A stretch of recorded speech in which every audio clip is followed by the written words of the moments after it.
Retomamos as atividades do simpósio, agora na parte da tarde. E com a quinta mesa redonda do evento, intitulada Múltiplas Faces do Rural em um Contexto de Metropolização. Portanto, convido para compor a mesa o professor Dr. João Rua, da PUC-Rio.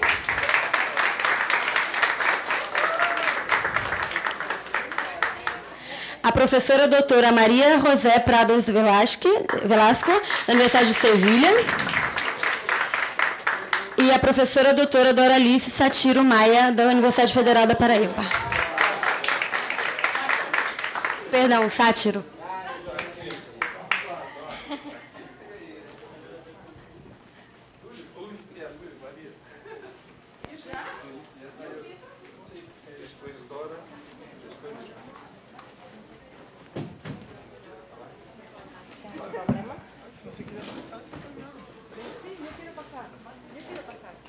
Aí a gente só muda dele. Esse nome aí é meu. Esse nome é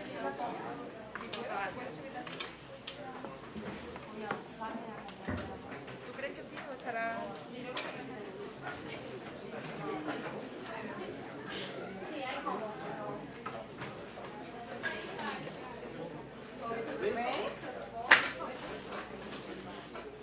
Si no le quitamos la caja, ¿no? No, pues no se puede. Pues vamos a hacer otra cosa.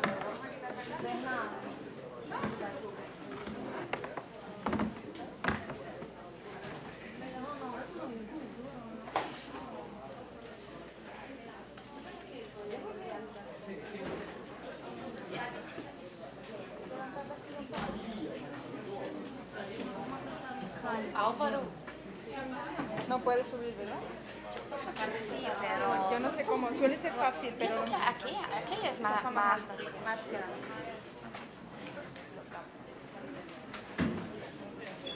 Ahora. Esa puerta mejor. Sí, eso está mejor. ¿Lo cambio yo? No, lo dejo. Y ahora lo que no sé es cómo salir de aquí. Voy al otro. Claro.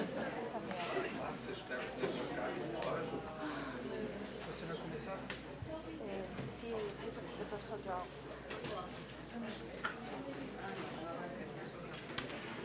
Muy bien, obrigada. No,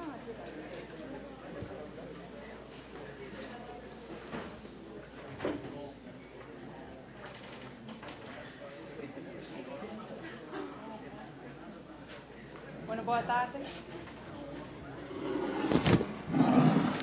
Boa tarde. ¿Funciona esto? ¿Funciona? El otro. ¿Este mejor? Sí. Boa tarde. Ahora sí. ¿Se oye? Sí. Bueno, voy a...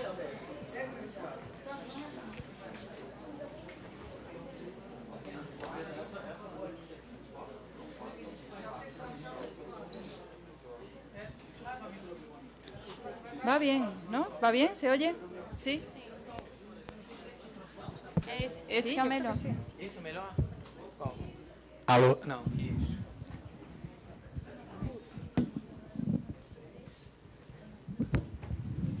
Bueno, buenas tardes. Voy a tener la cortesía de no hablar en portugués, porque voy a pensar que hablo en portugués y voy a hablar en nada, ni siquiera en portuñol. Así que intentaré hablar en castellano, que es difícil para mí porque yo hablo andaluz, entonces voy a hacer un esfuerzo por hablar despacio. Voy a hacer una presentación muy corta y tengo solo 14 diapositivas o 13, no sé. Y voy a intentar mostrarles algo de lo que, bueno, en lo que vengo trabajando desde hace ya 8 años, 10 años. Y es un tema que Joao sugirió para la mesa y bueno, por eso lo traigo aquí. Es un tema que empecé siempre a trabajar de forma comparada con diferentes países de la Europa. Para nosotros Europa siempre es un referente, la comparación, ¿verdad?, territorial siempre es con Europa. Y es un tema también muy interesante porque jugando con esta proximidad, esta falta de división, entre esta porosidad, esta permeabilidad entre áreas rurales y urbanas, a mí me gusta trasladar metodologías de otras ciencias sociales a los territorios rurales. Me parece que nos pone en otro contexto y que de alguna manera pues también permite, ¿verdad?, esa permeabilidad de metodologías entre otras disciplinas sociales o humanísticas y las nuestras, ¿no? Entonces, básicamente, en los últimos 8 años he estado combinando diferentes metodologías, pero el origen de mi propuesta es una propuesta para analizar procesos urbanos y yo la he trasladado a áreas rurales. En esta primera diapositiva he mostrado un poco, bueno, lo que llamaba la atención, ¿verdad? Me he permitido tomar algunos términos de Gua y de Maya, que tenían en sus resúmenes, ¿verdad?, en la web, estas de urbanidades, no rural, novas ruralidades, hablando de una nueva conceptualización del espacio rural. Los conceptos de a luta per la terra, yo diría un poco la lucha por el suelo, la lucha por el aprovechamiento, lo que la profesora nos comentaba sobre el avance de la frontera agrícola. La mercantilización do rural a la naturaleza, y ya voy entrando en mi tema. El campo asociado directa a la naturaleza y los condominios rurales asociados al retorno a la naturaleza. Es un poco el tipo de cadencia, ¿no?, la relación que he ido estableciendo. Y he elegido 4 fotos que son fotos, pues yo pienso que muy oportunas, porque al final coincidimos, ¿no? Una primera foto con un paisaje más bucólico, ¿verdad?, una imagen de lo rural como un lugar tranquilo. Una imagen de nuevo paisaje agrario, de arroz, de rizo, en Andalucía, que es el que está en la parte inferior.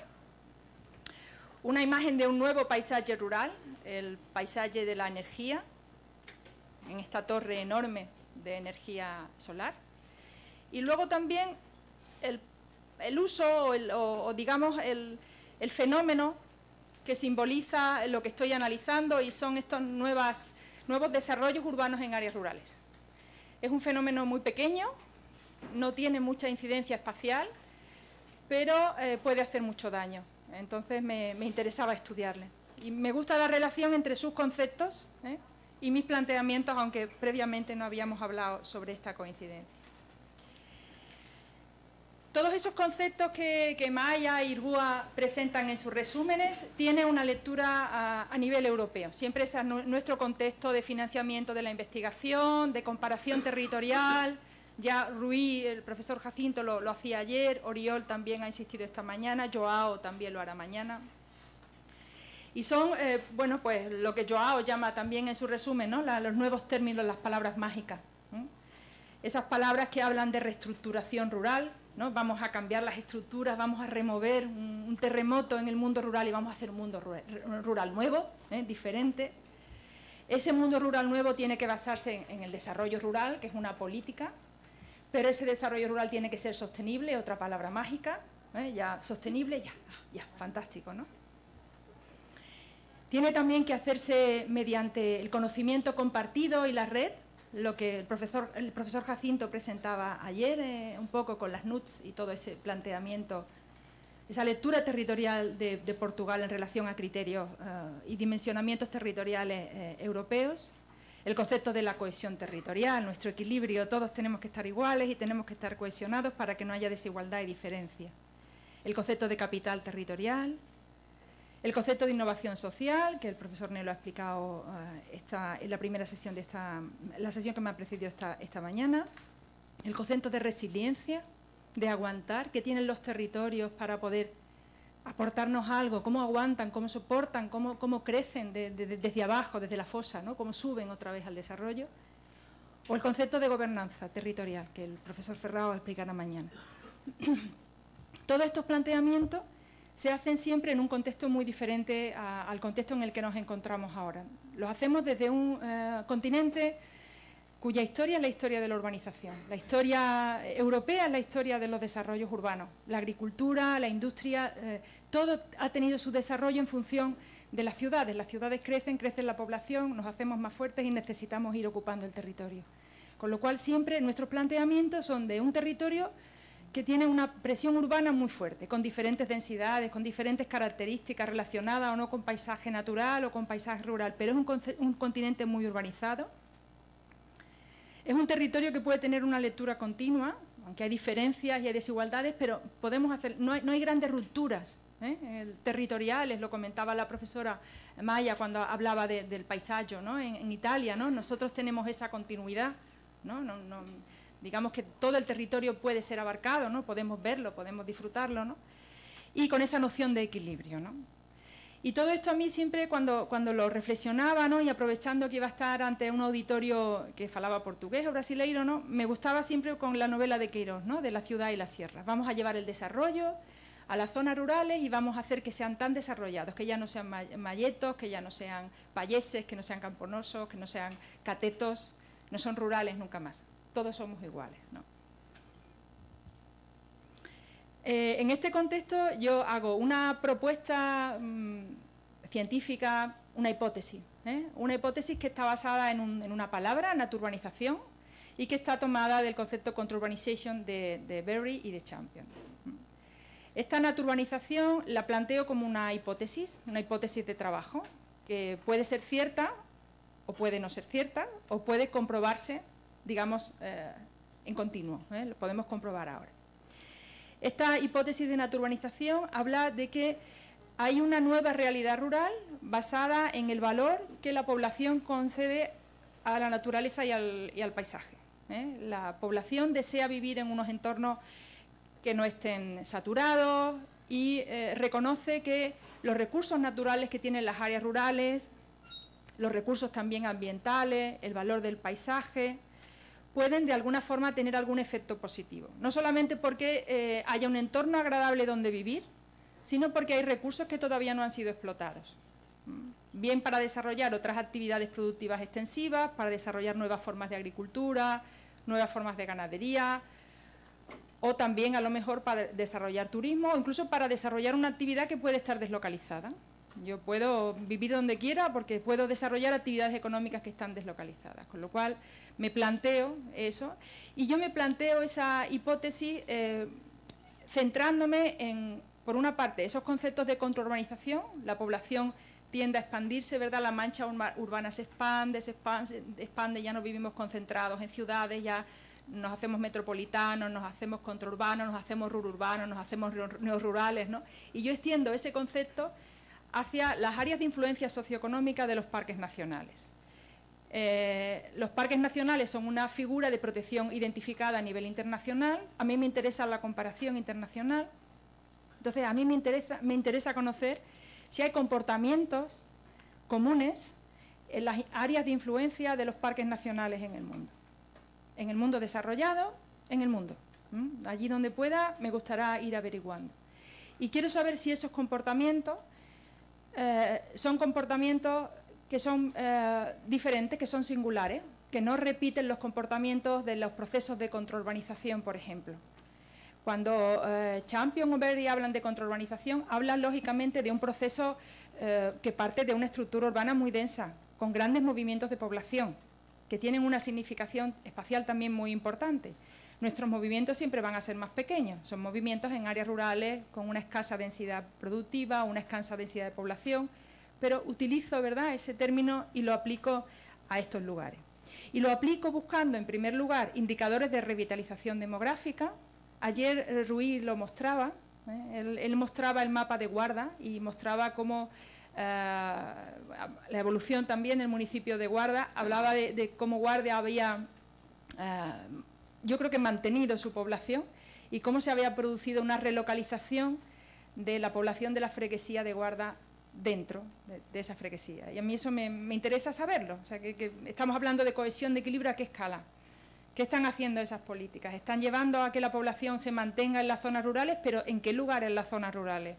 ¿Qué significa que en el municipio de Guarda la población se mantenga, pero se vaya a vivir al núcleo principal y abandone el resto? ¿Qué significa desde el punto de vista del paisaje? ¿Qué significa desde el punto de vista de los cambios de uso de suelo? ¿Qué dejamos por explotar? ¿Qué puede venir a explotarse de nuevo? Nos interesan también los procesos de reestructuración urbana, que va a ser básicamente lo que les voy a comentar en esta presentación, la reactivación económica y los cambios en los usos de suelo.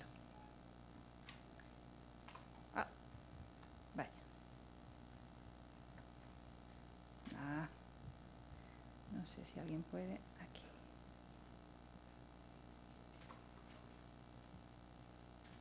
Esto pasa por no ponerme las gafas. Aquí. Muy bien.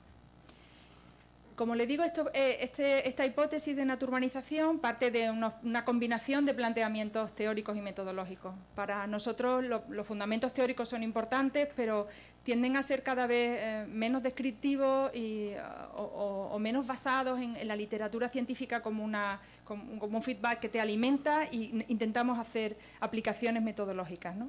Por una parte, ese concepto de contraurbanización de Berry Champion, el concepto de matriz, de mosaico territorial, de regiones urbanas, todo lo que es la ecología del paisaje, el landscape ecology de Bob Vance y de Richard Foreman. Y después también una serie de indicadores, matrices de cambios de uso de suelo, indicadores de intensificación de uso, desarrollados por Pontius, por ejemplo, que tiene mucha publicación, y yo también mucha producción científica en esa línea, y por otra parte algunos que hemos desarrollado en Andalucía.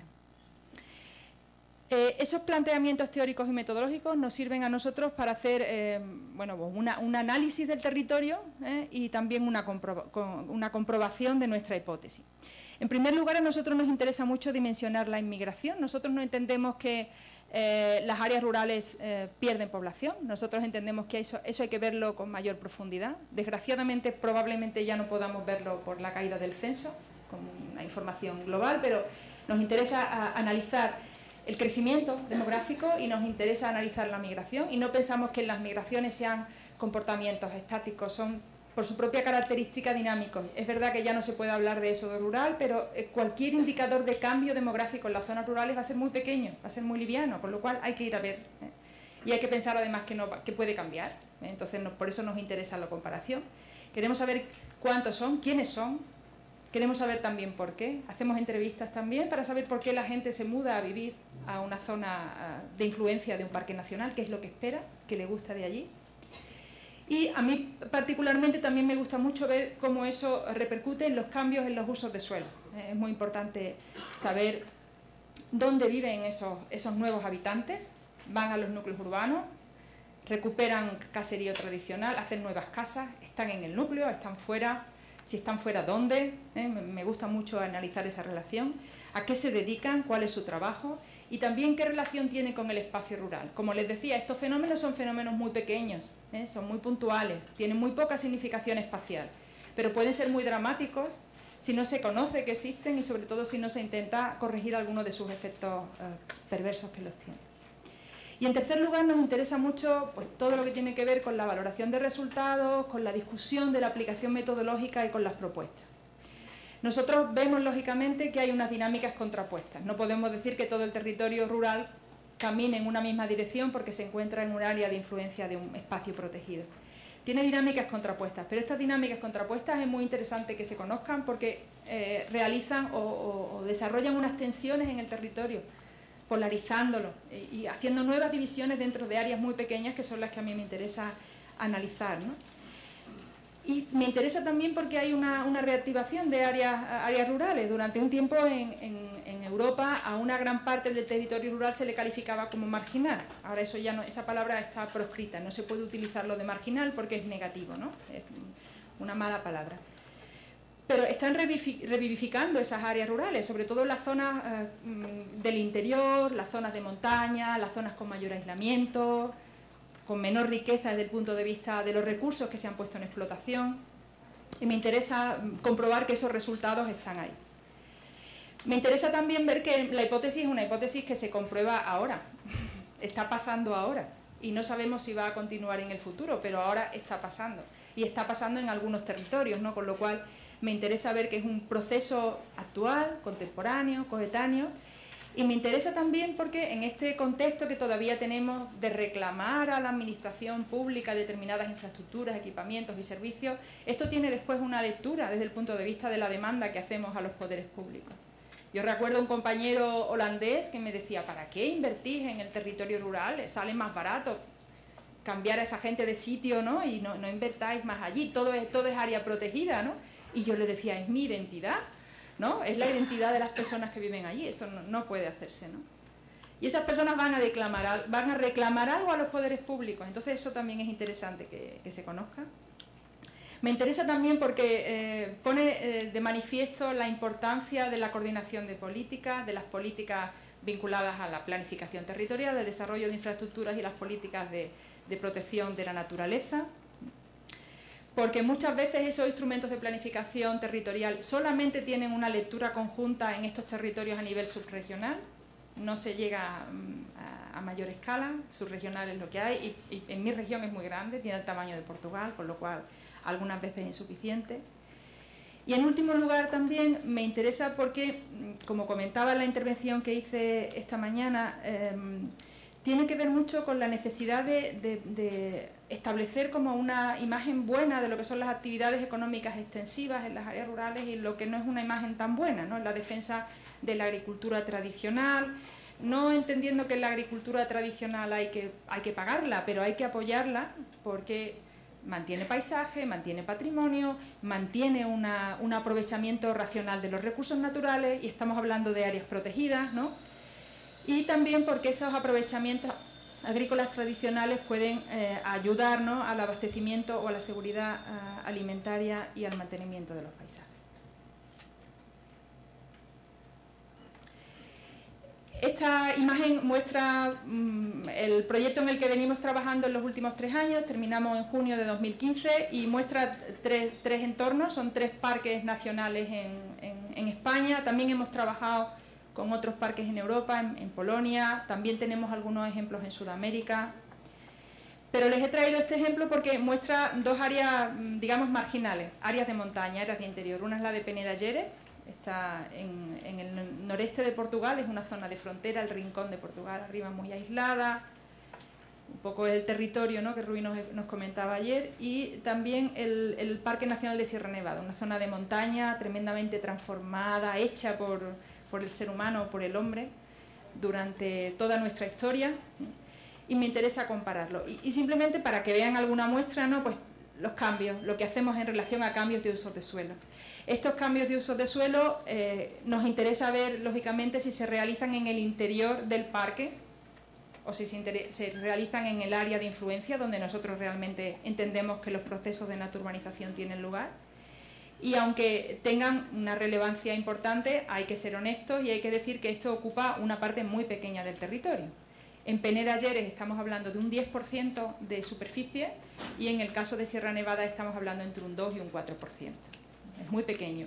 Pero se están produciendo cambios y sobre todo se están produciendo cambios, por ejemplo, en el caso de Sierra Nevada, en los usos urbanos.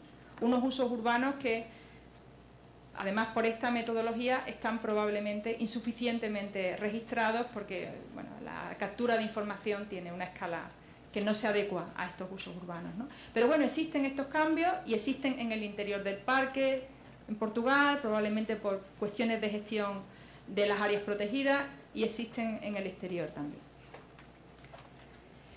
También nos interesa realizar un análisis de esos cambios de uso de suelo en relación con los desarrollos urbanos. Estos son algunos otros ejemplos, ¿no? Estamos analizando el desarrollo, el avance de la urbanización desde los años 50, nuestro primer reconocimiento fotográfico, hasta el último. Ya han pasado 10 años, pero dentro de poco podremos actualizar estos datos, y estamos viendo esos cambios en la distribución del poblamiento. Cambios en la distribución del poblamiento que, como mostraba Rui ayer a propósito de Guarda, tienen mucho que ver con un proceso de concentración de la población en el núcleo urbano, de pérdida del hábitat rural disperso, de pérdida de actividades económicas tradicionales, de pérdida de recursos patrimoniales, y tiene también un apoyo muy importante sobre lo que son las infraestructuras. Claro, es obvio, pero es que se ha invertido mucho en infraestructuras, con lo cual, ¿estamos haciendo algo? Sí, estamos haciendo algo, estamos desarrollando infraestructuras y estamos creando una atracción, ¿verdad?, hacia lugares, ¿no?, donde antes probablemente esa atracción no existía, y son independientes además de la línea divisoria del parque, les da igual, se comportan siempre allí donde pueden, ¿verdad?, desarrollando esas estructuras. Este es otro ejemplo mucho más agresivo y mucho más intenso, es un ejemplo de costa, ¿no?, en la costa suroeste de Andalucía, pero fíjense, ¿no?, los crecimientos urbanos las manchas enormes en cuestión de 50, 60 años, ¿no? Y cómo eso además se va desarrollando pues, justo casi en el límite de las zonas protegidas. De todas formas, lo que yo quería traerles para que vieran un poco el análisis es el desarrollo de esos usos urbanos. Un desarrollo de usos urbanos que nosotros intentamos metodológicamente comparar o contraponer con lo que son los modelos urbanos. Todas estas teorías de contraurbanización, de desarrollos urbanos dispersos, están siempre basados en desarrollos urbanos frente a un núcleo. Hay un núcleo, una ciudad, y la ciudad se expande. Y nosotros intentamos aplicar esa teoría, pero sabiendo que el modelo puede que sea otro, porque puede que haya un modelo de asentamiento urbano que no parta de un nodo, sino esté repartido por el territorio. Y hacemos estos análisis en todo el conjunto y estamos intentando ver si se adecúan o no se adecúan a lo que son los modelos establecidos en relación a los procesos de metropolización o contraurbanización. Estos modelos son de uno de los autores que le he mencionado arriba, un trabajo de Richard Foreman recientemente publicado sobre regiones urbanas. Intentamos ver si estos modelos se contraponen o no. Y hacemos experimentos y desarrollamos nombres de modelos. Y hablamos de modelos agregados, hablamos de modelos compactos y hablamos de modelos dispersos y vemos cómo se comportan. Y vemos cómo se comportan además en zonas remotas, aisladas, donde prácticamente no hay crecimiento demográfico, donde sí hay inmigración. Y vemos cómo ha habido un avance importantísimo del desarrollo de la urbanización, en este caso en un municipio de Sierra Nevada, en una zona relativamente accesible, entre el año 56, entre el año 77 y el año 98. No quiero comentarles cuál sería la imagen si la tuviéramos, que todavía no la tenemos para 2004. También tenemos un modelo compacto, hemos hablado de un modelo que se establece lógicamente en crecimiento, pero que crece de forma concéntrica en círculos. El caso de Nihuelas, un municipio que está más hacia el valle, está en el Valle del Río, en el 56, en el 77, en el 98 y en el 2007, y que tienden a ser concéntricos, tienden a crecer de forma circular, como pasa también con el municipio de Doñana que les he mostrado antes. Y por último, un modelo disperso, el último ya, también en la zona de Sierra Nevada, en Lanjarón, en el año 56, en el año 77 de retroceso, en el año 98 de avance y en el 2007 de confirmación y avance de esos desarrollos urbanos dispersos. Lógicamente, insisto, tienen una dimensión muy pequeña, no son grandes transformaciones territoriales, pero la cuestión es cómo se organizan y cómo actúan en el territorio. ¿Qué significa que el territorio se ocupe de forma dispersa? ¿Qué significa que se ocupe de forma concentrada? ¿Qué significa de ruptura con las tendencias de comportamiento anterior?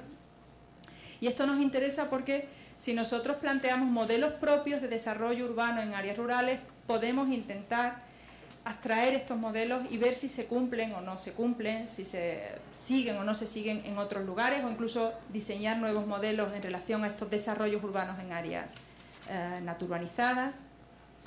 Nos interesa también mucho porque diferentes modelos urbanos tienen diferente relación en relación a las demandas que desarrollan sobre los recursos, a la administración pública en relación de la infraestructura y al equipamiento, entendidas como servicio público. Nos interesa también mucho porque nos ayuda a evaluar y a dimensionar estos modelos urbanos, dónde están, cuánto miden, qué relación tienen con los recursos, qué relación tienen con el paisaje. Eso es muy importante. Saber dónde están, precisamente, es muy importante para nosotros. Nos permite también hacer proyectos de escenario. ¿Qué pasa? Todavía no lo hemos hecho con los usos urbanos, pero sí con los usos de suelo. ¿Qué va a pasar dentro de 25 años si seguimos con los procesos de intensificación o procesos de abandono de algunas de estas zonas naturbanizadas?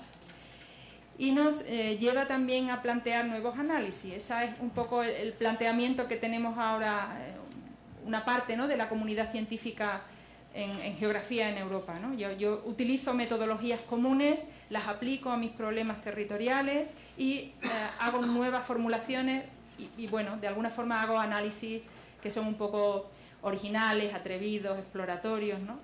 Y viendo el comportamiento, sobre todo, del desarrollo de la dispersión en el último ejemplo que les he mostrado, ¿no?, nosotros nos planteamos si realmente, de forma exploratoria, contando con un continente profundamente urbanizado, muy igual, con un buen desarrollo de infraestructura, con un buen desarrollo también de tecnología energética, ¿sí? Nosotros vamos a tener nuevas configuraciones urbanas, o nuevas estructuras urbanas en un mundo global, en un mundo que da igual donde se esté, porque uno tiene acceso a todo. Estoy hablando del contexto europeo. Si nosotros podemos crear estructuras urbanas que sean autosuficientes desde el punto de vista energético, España es un país puntero en el desarrollo energético. Luego queremos saber si es posible crear desarrollos residenciales que sean independientes de la energía, me refiero de la red, que sean independientes del abastecimiento de agua, incluso que sean independientes desde el punto de vista productivo, que no necesiten estar conectados a nada. Y nos interesa también saber si, frente a los análisis de Forman, que siempre hablan de desarrollos urbanos a partir de un nodo, si nosotros podremos en un futuro asistir a desarrollos urbanos en áreas rurales que tengan una naturaleza dispersa. Y esa es precisamente la conclusión del trabajo, ¿no? Estamos ahora planteando si hay espacios imperfectos para el desarrollo urbano, espacios que no cumplen la bondad de las zonas urbanas en relación a su dotación de infraestructura, provisión de energía, etcétera. Y estamos intentando analizar el comportamiento de esas estructuras urbanas de naturaleza dispersa. Son hipótesis, son juegos científicos, pero nos gusta porque estamos demostrando que hay una diversidad en las zonas rurales y sobre todo que esa diversidad puede ser una amenaza o puede ser una ventaja. Y nos gusta hacer esa comparación. Y esto es todo. Muchas gracias.